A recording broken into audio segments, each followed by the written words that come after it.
Assalamualaikum warahmatullahi wabarakatuh. Untuk pertemuan kali ini kita akan membahas TPM yang kedua kemarin, yaitu biologi nomor 13 sampai 25.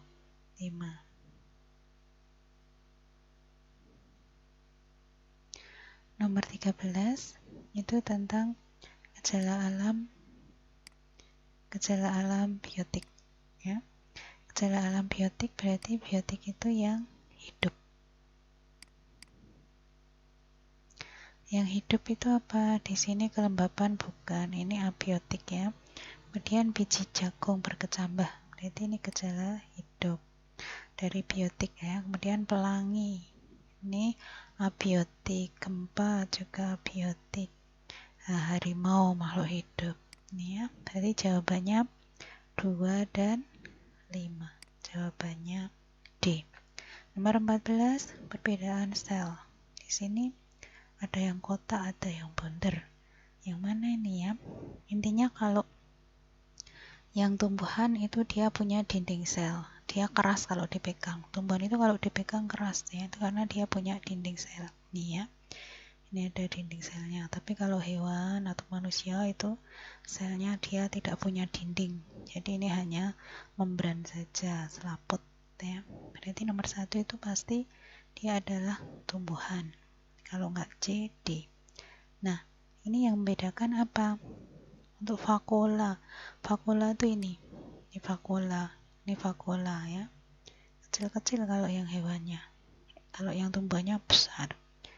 Sel 2 memiliki vakuola besar. Seharusnya sel 1, ya. Berarti ini salah. Nah, yang C, sel 1 memiliki plastida. Plastida itu apa?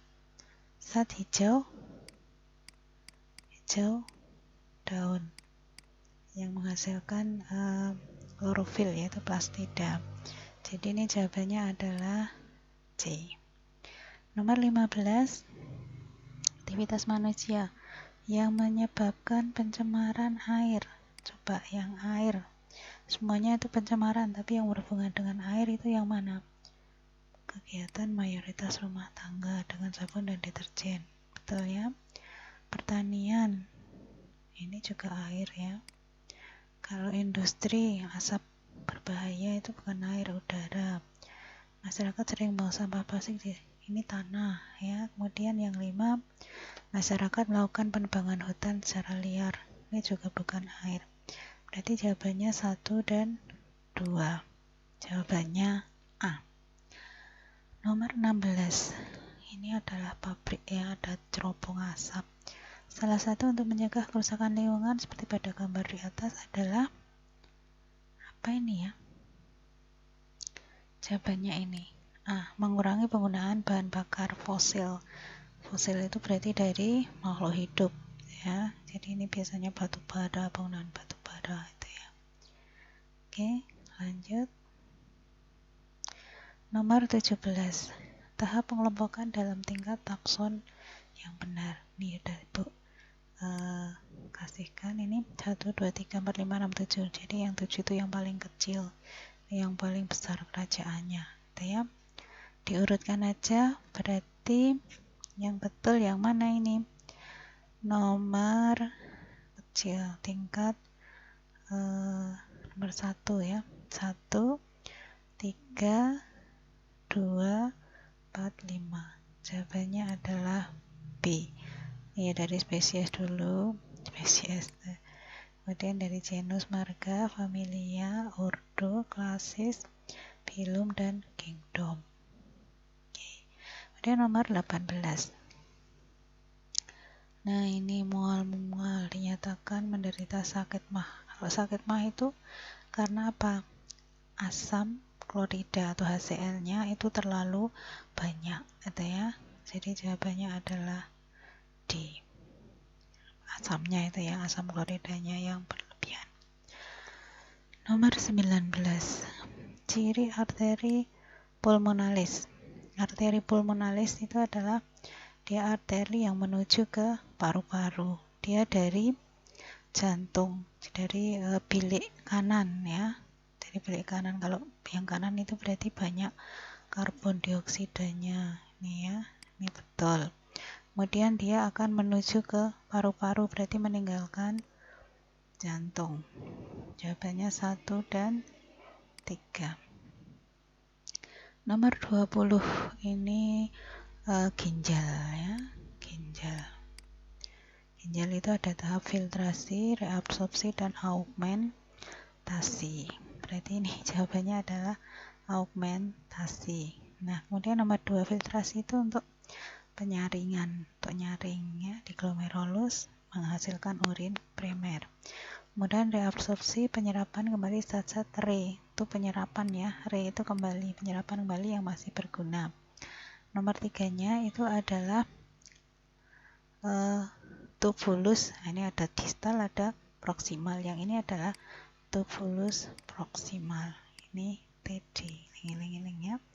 Filtrat tubulus. Kemudian ini tadi sudah nomor 4, berarti dia menghasilkan urin sebenarnya. Jawabannya adalah B. Lanjut. Nomor 21. Nomor 21 itu tentang apa ini? Penyakit di sistem reproduksi yang disebabkan oleh virus dan bakteri. Yang mana ini ya? Nomor yang disebabkan oleh virus dan bakteri itu adalah nomor apa nih ya, herpes ini betul. Kemudian ini gonore. Jawabannya 3 dan 5.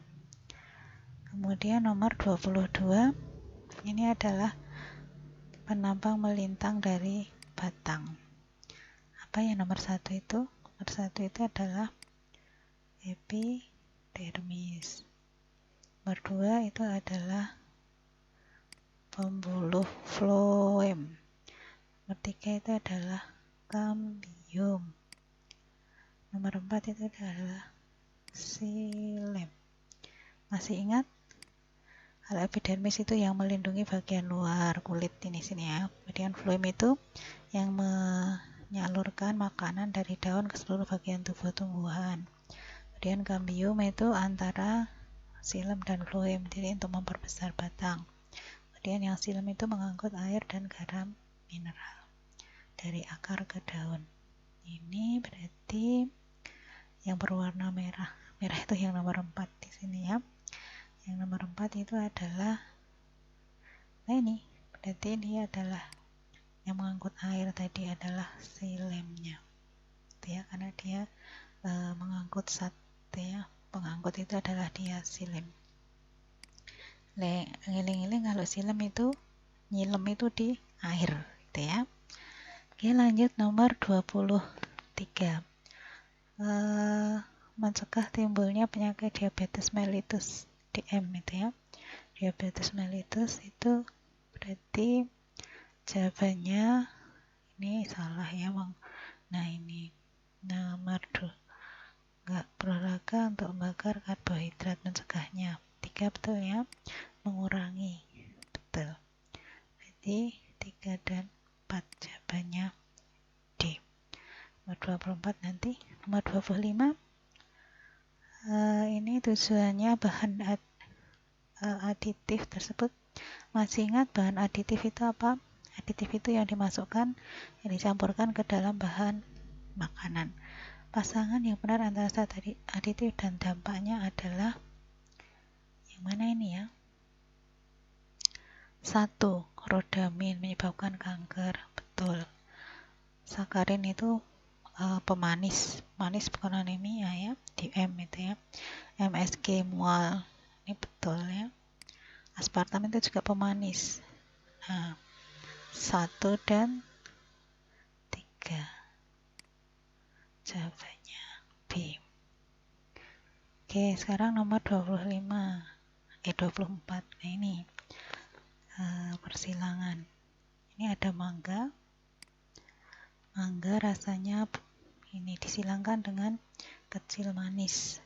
Nah nanti antara anaknya itu disilangkan, maka jumlahnya F2 nya itu berapa?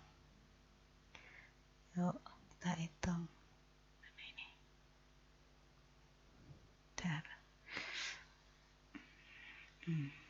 Nih, jadi ini P induknya tadi, kemudian ini gametnya BM sama semua ya, B besar. Caranya gini, ini ya, B besar, M besar, ini juga B kecil, M besar. Ini gametnya, kemudian anaknya itu ya sama, berarti B besar, tinggal disilangkan aja. Ini B besar, B kecil, kemudian M besar, M kecil, semuanya besar, manis. Nah, antara ini disilangkan sesamanya. Ini gametnya, jadi B besar dengan ini, kemudian B besar dengan M kecil, kemudian B kecil dengan M besar, dan B kecil dengan M kecil ya. Yang ini juga sama. Nah, nanti anaknya yang keturunan keduanya berapa? Nah, ini untuk papan caturnya, gametnya ini ditaruh di sini, B besar, M besar. Kemudian yang ini ke bawah ya, ini adalah yang gambar apa ini? Ini yang jantan, ini yang betina. Jadi ini yang ini ke bawah, B besar, M besar, B besar, M kecil, B kecil, M besar ditulis di sini. Kemudian B kecil, M kecil. Yang ini juga sama, B besar, M besar, B besar, M kecil ditulis ke bawah. Kemudian digabungkan nih, B besar, M besar, M besar ditulis di sini. B besar, M besar, M kecil ditulis di sini. Digabung, gitu ya. Nah, yang ditanyakan itu jumlahnya yang B besar, M kecil, ini ya. Ini yang hanya satu aja, B besar, M kecil. Berarti hanya ada satu jumlahnya. Tapi yang ditanyakan adalah apa? Persenannya. Cara ngitungnya gimana? Berarti itu 1, jumlah semuanya ini berapa tuh? Ini 4. Yang ke bawah juga 4. Berarti 4 kali 4, 16. Berarti 1/16 dikalikan 100%. Berapa ini? Ini dibagi 4, 25. Bagi 4, 4. 25% dibagi 4. 20, berarti 6,25%. Jawabannya adalah seperti itu. Cukup ya. Assalamualaikum warahmatullahi wabarakatuh.